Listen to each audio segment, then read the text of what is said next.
So this is part 2 of episode 2 of Once Upon a Dream for Fairy Tale Fridays. The trees grew sparsely as they entered the clearing. Before them was a small gray stone cottage, a tall and narrow tower to the side. Sinister the house appeared. All greenery fled from the clearing as if frightened by the cold, dark stone, or perhaps what lay within. Suddenly, as Sasha and Cece approached the rounded door, it flung open to reveal a bent and dour-looking woman. Both girls stared at the woman before Sasha recovered. "Good day, madame," she greeted as she curtsied carefully. "My name is Sasha, and this is Cecily. We've come to bring—" And at this she faltered, as she could not recall the new girl's name. "Radiance," Cece, who had no intention of curtsying, inserted. "Thank you. Radiance's lesson from school today," Sasha finished. Although she attempted to smile brightly, the woman's gaze lacked all warmth and left a sensation of dissection. Sasha felt her smile wilt. Cece groaned in her discomfort. "I'm the mother, Reno. You'll find Radiance at the top of the stairs. Explain your lesson and mind you don't dawdle." Her raspy voice directed with much reluctance as her gnarled finger pointed to a dark and dusty staircase. The dark stairs wound round and round, and cobwebs decorated the walls, and a broom had not been seen in years. At last the girls reached the top of the staircase and discovered a rounded door before them. Exchanging looks and sighs, Sasha took hold of the brass knocker and knocked politely 3 times. Not a sound came in return. "Hello? I have your school lessons." Sasha trailed off, unsure how to continue, and more, what Miss Hollyhock would say when informed that they did not deliver the lessons. She turned to the vibrant Miss Fee. The same Miss Fee that had found more than enough words for any occasion simply shrugged, silently begging to return home. Sasha rose and knocked again. It was once more rewarded with silence.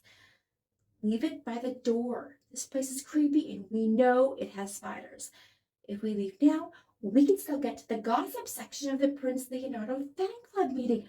I have a new tidbit I've been saving all day." Cece decided all of this with a big nod. Sasha breathed a sigh of relief and placed the books by the door. "Come in." A quiet yet melodic voice floated out from behind the door. Sasha hesitated while Cece shook her head. Cautiously, Sasha opened the creaky door and nodded for Miss CCV to enter. "Nah, I'm just a sidekick," whispered Cece before giving Sasha a small push forward. "You're the leader." "Now I'm the leader," Sasha whispered in return as she tentatively stepped into the room. The room was round and made entirely of stone, with a window facing directly across from the bed. A bed, a wardrobe, and a chair were the only furniture it contained. Partially hidden in the shadows stood a tall young girl dressed in a simple floor-length dress. Although silent and without expression, one could almost feel her fear as she regarded the girls. Long, thick, silvery blonde hair poured over her shoulders and down to the floor, flowing across the chair and coiling up by the wardrobe. "Oh, for fairies fishing in the forest! Wow!" Miss CCV breathed as she clutched her chest. "My name is Sasha, and this is my friend Cecily," Sasha began as she held up the lesson.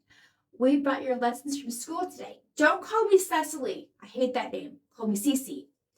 Not Cecily," interjected. Radiance stared blankly at the 2 young girls.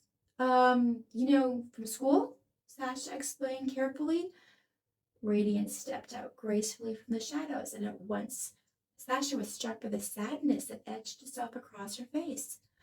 Her eyes, dark as her hair was light, fringed by an abundance of dark lashes. Her mouth was perfectly red. It appeared as if Abby had forgotten how to smile. She was beautiful, ethereal, and remote. "Why do you stare at me?" Her whispery voice was full of fear as her pale, slender hands fluttered helplessly to her neck. Instantly, Sasha felt shame. I'm so sorry. I didn't mean to. It's your hair, CCB interrupted. It's so beautiful. How long is it? How do you get it so shiny? How do you move around with it? How do you brush it? Can I style it? Dresses such as those belonging to Radiance were almost unheard of. Glorious, silver, satiny blonde hair that seemed to stretch on forever. Neither girl had ever seen hair so beautiful. Tentatively, Radiance touched her own hair, as if slowly remembering. Her mouth cautiously curved into a small smile. It truly is beautiful, Sasha affirmed. And Cece raised her hand and pointed with her finger, think I can style that for you. I really want to do this. Radiance observed her with perplexity. Hasn't anyone ever told you that before? Cece asked in response. I don't remember meeting anyone. The lonesome forest felt entirely appropriate as Sasha and Cece traveled home that afternoon. Somehow the dark silence of the forest seemed fitting as it allowed each girl to consider all she had learned with their introduction to Radiance. Years had passed since Radiance had met another soul, until that very day. How lonely she must have been, they couldn't begin to imagine. Having gotten past her initial unease, she had hung on their every word and appeared fascinated by their very presence. Every movement, every expression had held her so rapt, so much so that they had held off departing for long past the day's lesson, and only had their reassurance they would return that day brought a small smile to her remote face. One more very important event happened that afternoon in the forest. Both girls made a subconscious pledge to befriend and aid the lonely girl in the tower. This decision would change the course of their lives. She was alone. She was close. He could smell her. Lifting his head up towards the dazzling moon, he inhaled deeply as he reveled in the rich scent of her. It flooded his brain. Instantly he relaxed.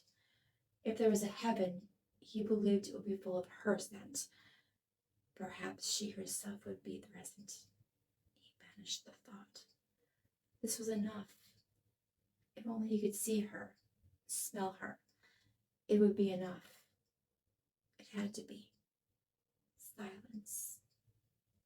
He froze as she made her way through the path.